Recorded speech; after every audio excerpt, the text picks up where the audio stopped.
preciso desse Senhor, porque até aqui eu tenho me sustentado.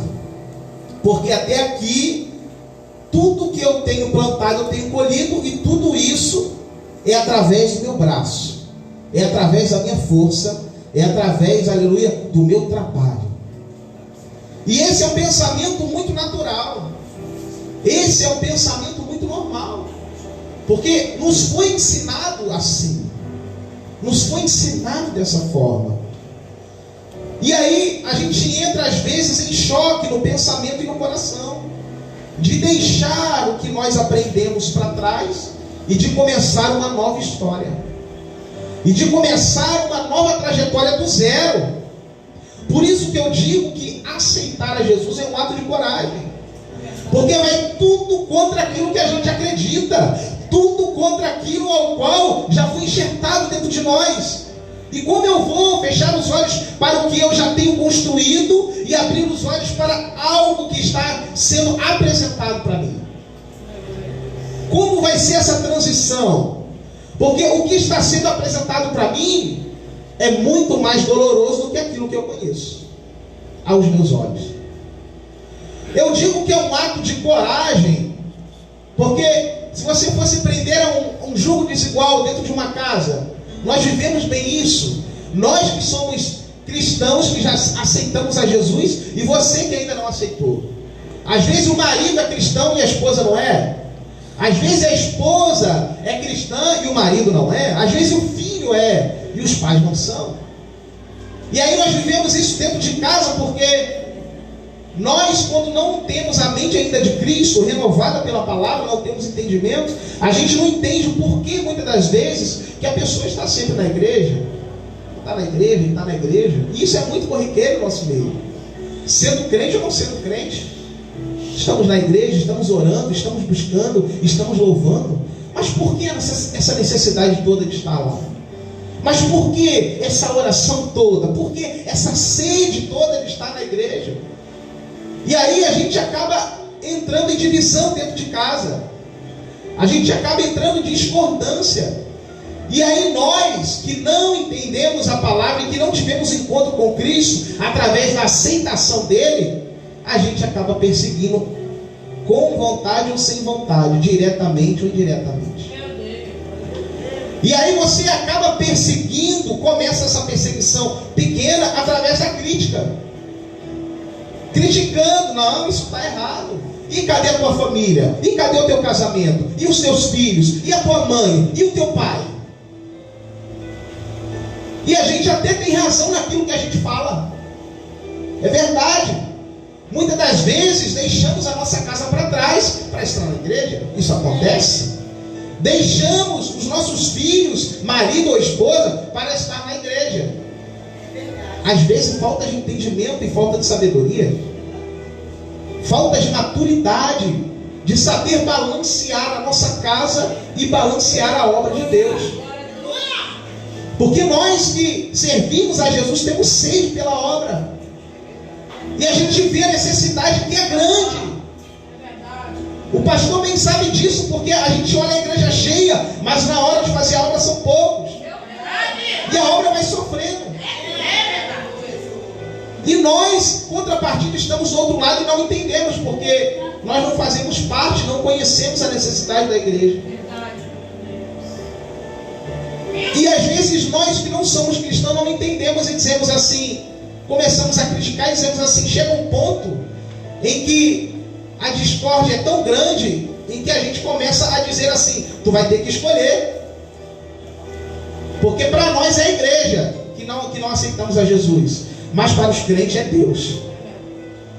Para quem não entende, é a igreja, é o pastor, é a pastora. Mas para quem está enxertado na videira que é Jesus, é a obra dele, é o pregar a palavra, é anunciar o evangelho, é ver milagres, é estar perto de Deus, é estar perto do rei. E a gente entende o sacrifício que ele fez na cruz e a gente quer retribuir a todo custo. E por mais que passemos todos os dias aqui dentro, seremos eternos devedores por aquilo, aleluia, que ele fez por nós e conquistou por nós. E aí, contrapartida, nós que não somos crentes, a gente começa a criticar com uma certa razão, é verdade.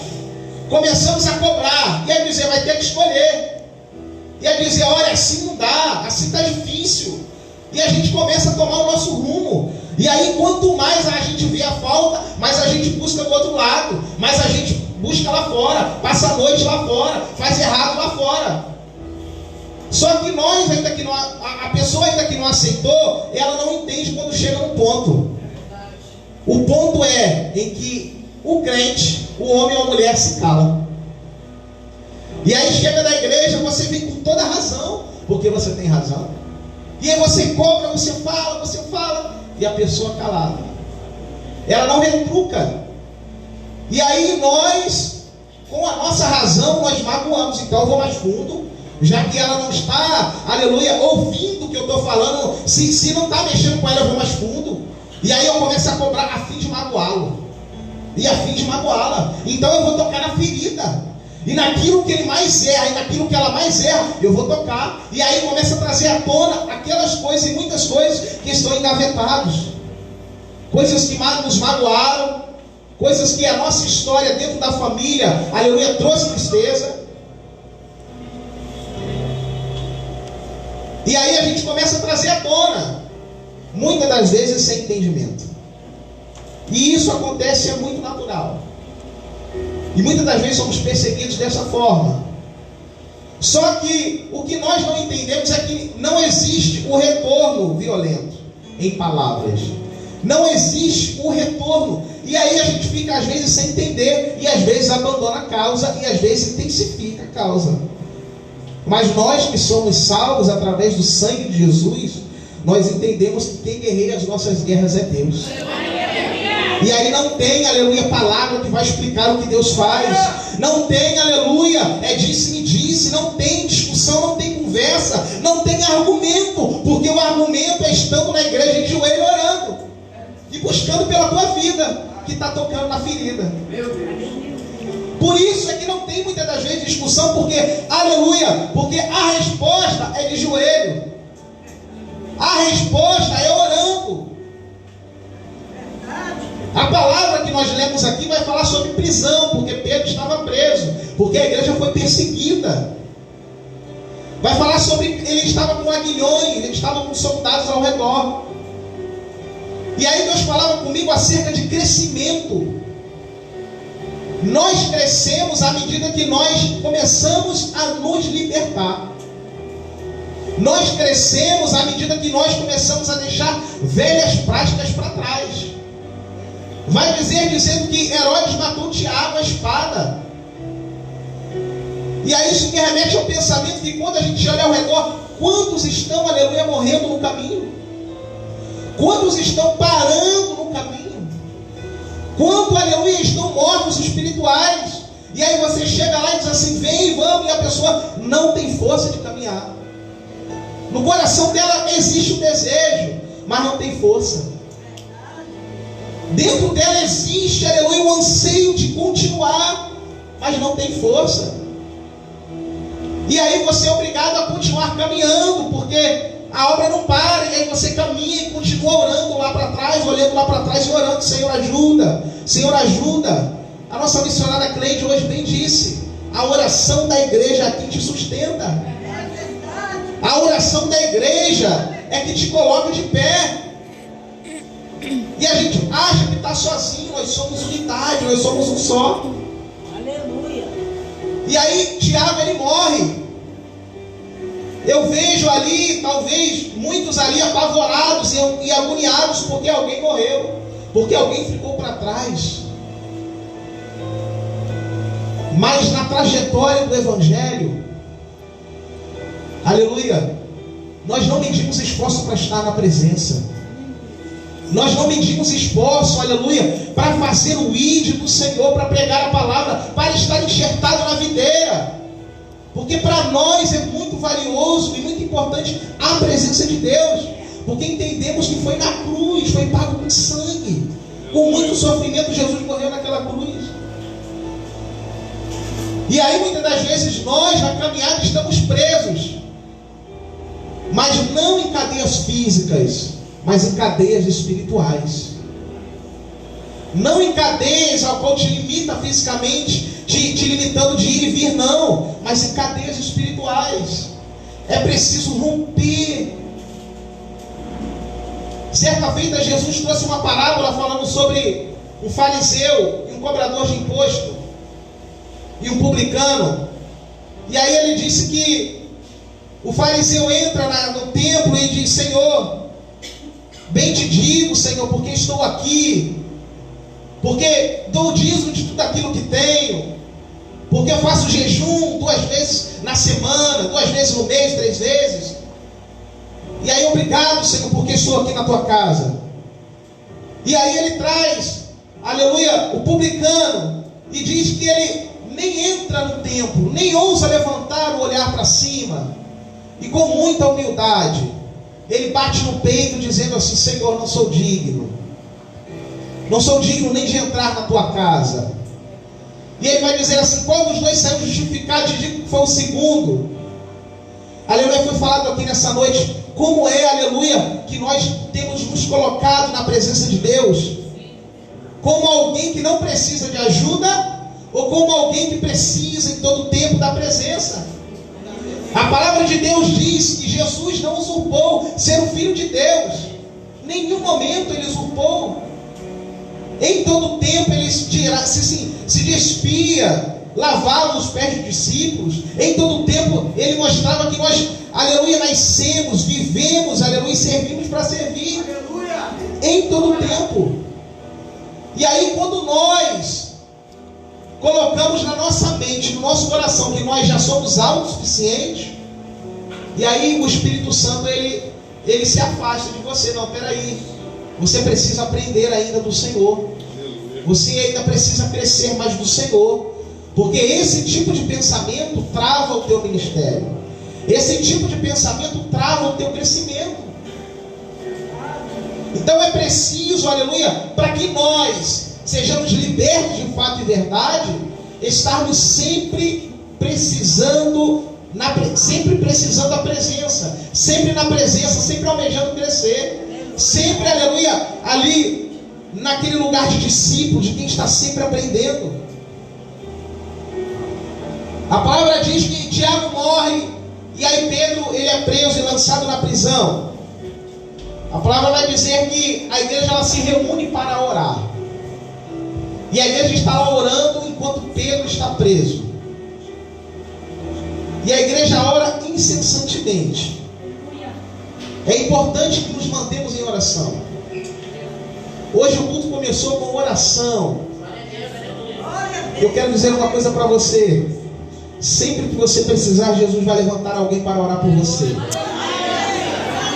Sempre que você estiver abatido, Ele vai levantar alguém, aleluia, para orar por você, para te levantar, aleluia, para através desse alguém dizer: você não está sozinho. Aleluia.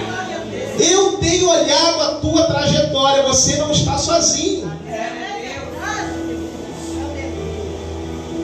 Quando Pedro estava lá preso, vamos pensar aqui, a visão de quem está preso é uma visão limitada. Ele está preso. Ele está limitado, ele não consegue avançar. Talvez você esteja hoje na presença de Deus pensando: Senhor, há quanto tempo eu estou limitado na tua casa? Há quanto tempo eu estou limitado nessa caminhada? Já faz tantos anos eu não saio do lugar. O que está acontecendo? Senhor, eu preciso, aleluia, romper essas cadeias. Mas o que eu faço para crescer? O que eu faço para alcançar o destino ao qual o Senhor me designou? Porque o destino que Deus te deu não é esse que você está aqui agora. O patamar que Deus quer te levar não é esse que você se encontra no momento. Não existe limite para a obra de Deus na tua vida. Não existe limite para onde o que Deus quer fazer é motivo, não existe. Nós é que nos limitamos. Nós é que dizemos assim: não, eu só vou até aqui, aqui tá bom. Nós é que por medo, nós é que pensando no que vão olhar, por não ter muito jeito para isso, mas vão me criticar, é melhor eu não fazer não. Eu não tenho muito jeito para aquilo, vão me olhar todo, eu não vou fazer não, vou passar vergonha. Se Deus colocou o desejo no teu coração, faça. Se você viu aquela necessidade, se coloca na brecha, se apresenta e vai lá fazer. Porque se o Senhor está te impulsionando, é porque Ele quer te usar. Não é quem está do teu lado, na esquerda, direita, não. É você. Se foi você que viu, se o Espírito Santo te mostrou, é você mesmo. E aí você fica se duvidando: será que eu vou? Será que eu faço? Será que eu prego? Será que eu louvo? Será que eu assumo? E se você não sabe por onde começar, peça ajuda a Deus, que Ele te ajuda. Ele vai dizer assim: você não sabe por onde começar, vem cá, filho, que eu te ensino. E se o meu Espírito Santo dentro de você precisar de uma ajuda humana, eu vou colocar alguém do teu lado. É por isso que muitas das vezes você olha dentro da igreja, o fulano anda com ciclano, ciclano anda com Bertano, Bertano cola com fulano. É o Espírito Santo ajustando. Fulano anda aqui, ó, ajuda ele. Fulano vai lá, dá um abraço, ajuda. E aí você fica sem entender o que fulano quer comigo. É o Espírito Santo. Mas você precisa abrir os seus ouvidos e visão espiritual para você poder aprender. Para você poder colher aquilo que Deus está te ajudando, te ensinando. A palavra diz que Pedro estava lá preso, limitado, orando. Para quem está preso no cárcere, ele diz que estava com os aguilhões, estava com soldados do seu lado, estava muito bem, fortemente guardado. Porque Herodes queria apresentar, queria talvez fazer um espetáculo. Olha, porque isso agradava os judeus da época. Olha o que eu vou fazer com Pedro. A sentença dele era de morte. Herodes pega Pedro, prende, já tinha matado Tiago, e diz assim: olha como é que eu vou fazer ele passar vergonha.